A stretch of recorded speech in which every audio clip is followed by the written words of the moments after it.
Tonight our first speaker is Joe Hardy. Before opening his own business at the age of 19, Joe was the recipient of many highly distinguished honors and achievements. Among these included congressional appointment to all 3 U.S. service academies, the Civil Air Patrol, Exceptional Service Award, and of course the most important, making his grandfather proud. Joe owns and manages the original CrossFit Youngstown Gym. Joe opened this facility 3 years ago at the age of 19.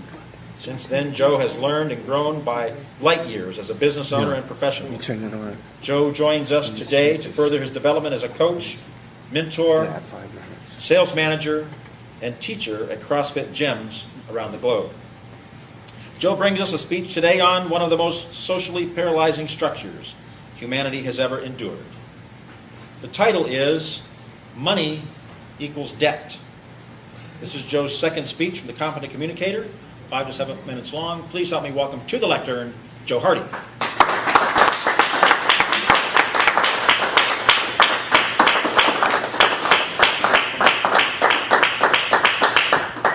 Hey, Joe.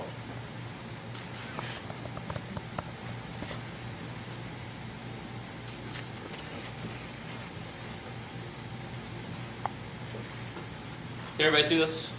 Yes. Money equals debt, and debt equals money. Today I want to tell you about one of the most socially paralyzing structures that humanity has ever endured.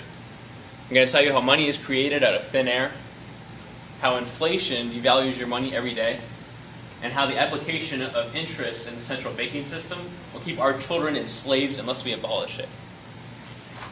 When the U.S. wants to introduce money into circulation, which they do more and more of anymore, the Treasury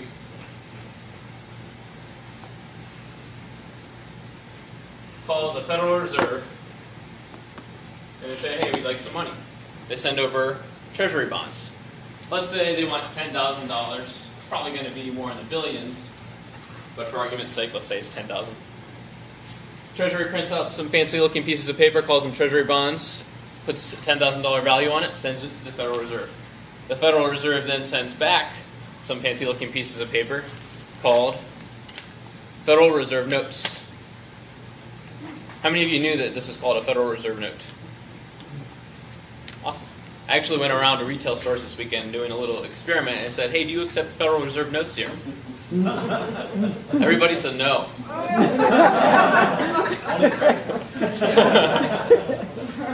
So I took one of these out and I said, can I give you this? And they said, yeah. So that's good. I'm going to pass this around. I highlighted at the top where it says Federal Reserve Note.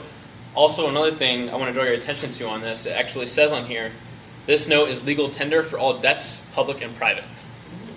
Also, if this could end up back in my wallet at the end of the night, I'd appreciate it. So money equals debt.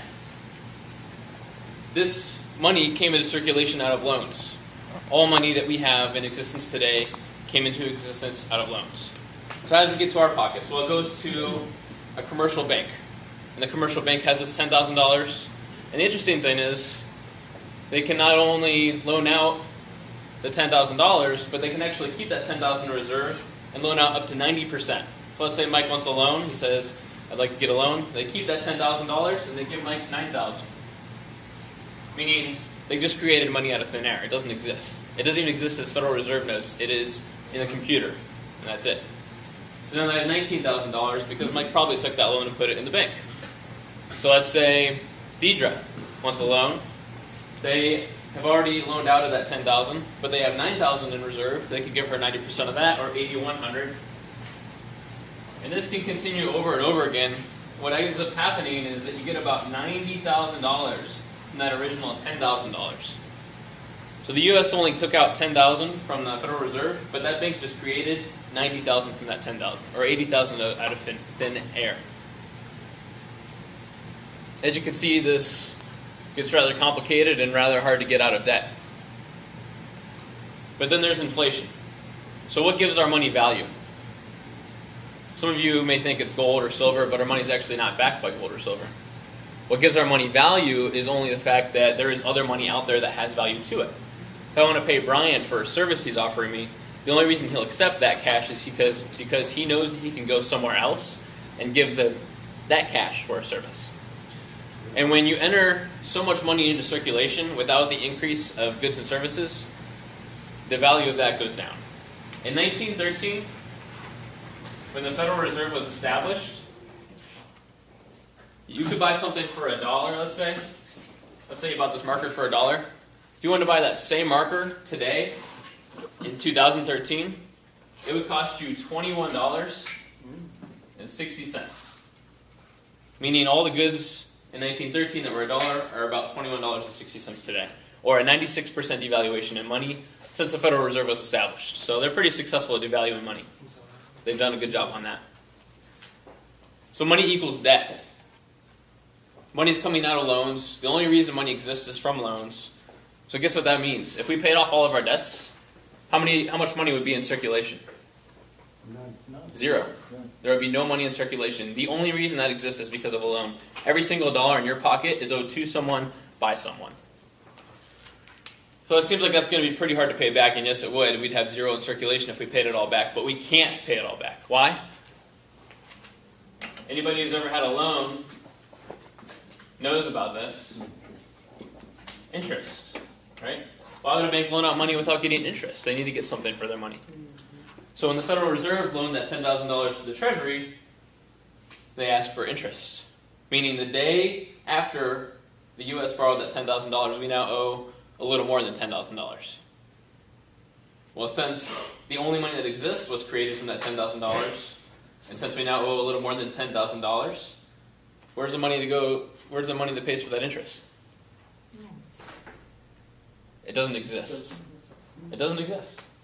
This is why if we keep central banking, our children are going to be slaves. And their children. And we're going to continue to get into more and more debt. And this is why it is impossible for our nation to get out of debt. It's like a game of musical chairs. If we have 5 people and 4 chairs, eventually someone's not going to have a seat. And then we put more money into the supply. Then we have 3 chairs. Only 3 people are going to get seats. Eventually, there's going to be a bigger group of poor people and a smaller group of rich people. And that's the only way for it to happen. So money equals debt. Money is created out of thin air from the U.S. government by the Federal Reserve. Inflation is created every time new money enters the supply, and the goods and services of our country do not go up equal to that inflation, which they usually don't. Meaning that your money is getting devalued. If you have money in a bank account somewhere and it just sits there, you're actually losing money on that. It's actually going down in value. And interest means it's impossible to ever pay off that debt. You can pay it off as an individual, but it means as a nation, our debt is going up. And with interest, it is impossible to ever pay off that debt.